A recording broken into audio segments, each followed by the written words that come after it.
Hey everybody, Mike here with iSMELL. Hope this video is finding everyone well, that y'all are smelling good and feeling great. In today's video, we are going to be doing a full and in-depth review for what has turned out to be one of my favorite fragrances to reach for in the spring weather. It comes from the house of John Varvatos, and the name of this fragrance is Artisan Blue. We have a ton of information to get through in this video. I'll see y'all on the other side of the intro.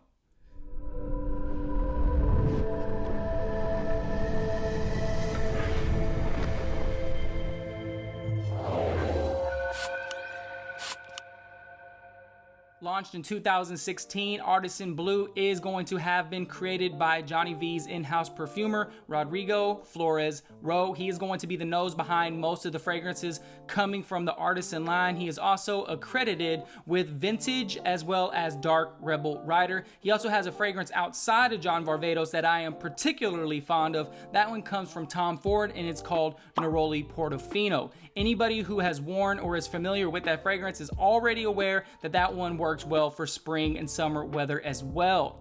Classifying Artisan Blue is somewhat of an abstract task, but that's one of the facets that I particularly enjoy about this fragrance. Simply calling it a blue fragrance is a bit of a misnomer because many people share the opinion, myself included, is that this fragrance leans into being a green fragrance. What this fragrance is, in my opinion, is an aromatic herbal green fragrance. Ultimately, what I do know about this fragrance is that it is what the name implies. It's an artisan fragrance. It is well crafted and it smells like it was constructed with very high quality ingredients.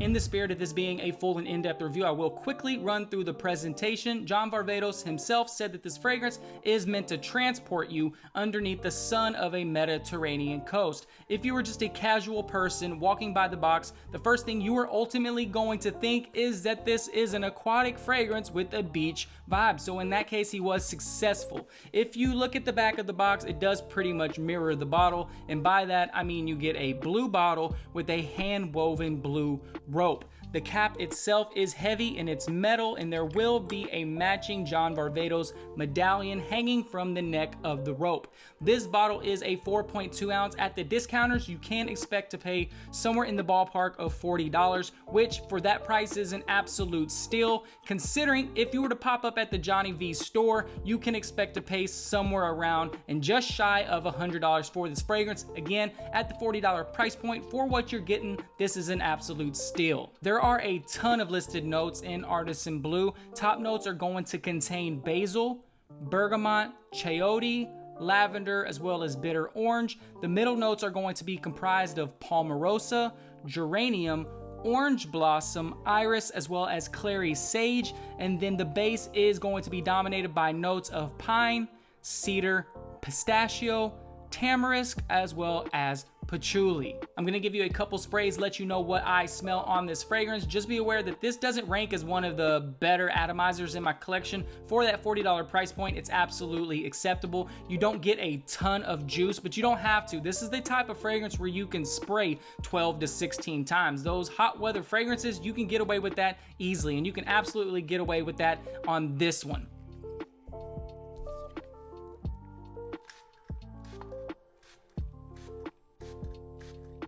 See what I'm saying? You don't get a ton of juice, but it does spray wide and evenly.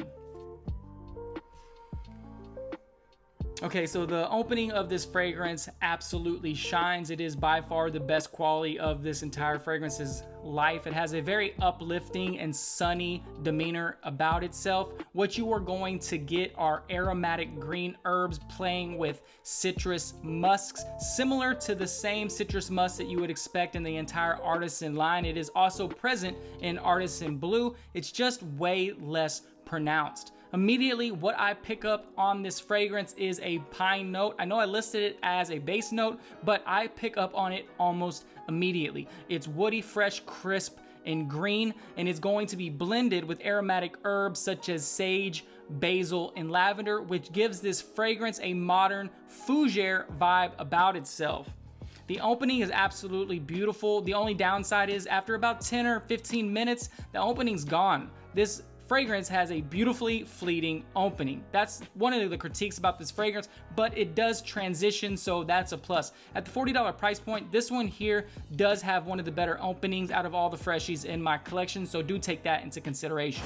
As the fragrance transitions through and into the mid, you are going to start picking up on additional freshness that is going to be comprised of florals such as geranium, orange blossom, as well as palmarosa. They are going to work together to again add additional freshness to the fragrance. What's interesting about this fragrance is that it is kind of marketed as supposedly transporting you to the Mediterranean coast, but there are no aquatic vibes listed. What you are going to be working with instead is a chayote note. Chayote is a fruit slash vegetable, which gives this fragrance the watery vibe that you will smell. What it does is add a slight marine accord. As the fragrance begins to settle into the late dry down, it is going to become more soapy. And what I mean by soapy is that it starts to smell literally like a Tide Pod, like Tide laundry detergent. It's going to smell like fresh laundered clothes with the Mediterranean breeze hitting it. It has an easy breezy demeanor about itself.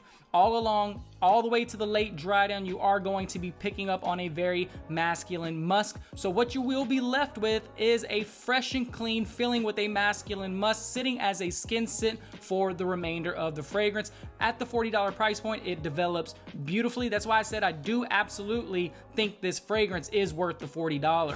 In terms of seasonality, I personally will be reserving Artisan Blue for the spring weather, and that is due to the aromatic herbal green facets of its scent profile. Personally, I will be pulling from more heavy citrus fragrances for the summer, but do I think this one can be pulled off in the spring and or the summer? Absolutely. In terms of its performance, I got a solid 2 hours worth of projection, followed by about 6 hours worth of longevity. Mind you, 4 of those hours it was a skin scent, but in the case of Artisan Blue, I do think this is a fragrance that will excel in hot weather. The more your body heat rises, the more this fragrance is going to perform. At the end of the day though, the question is, do I recommend this fragrance? And it's yes and it's no. At the $40 price point to get 4.2 ounces of this fragrance, do I recommend it? Yes. At $100, do I recommend this fragrance? No. Just take all that into consideration before buying your fragrances. At the $40 price point, you are solid and good to go.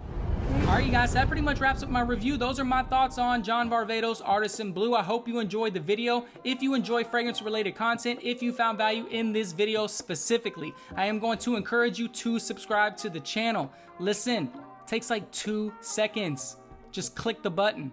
It's free dollars. It doesn't cost you anything. It's good karma.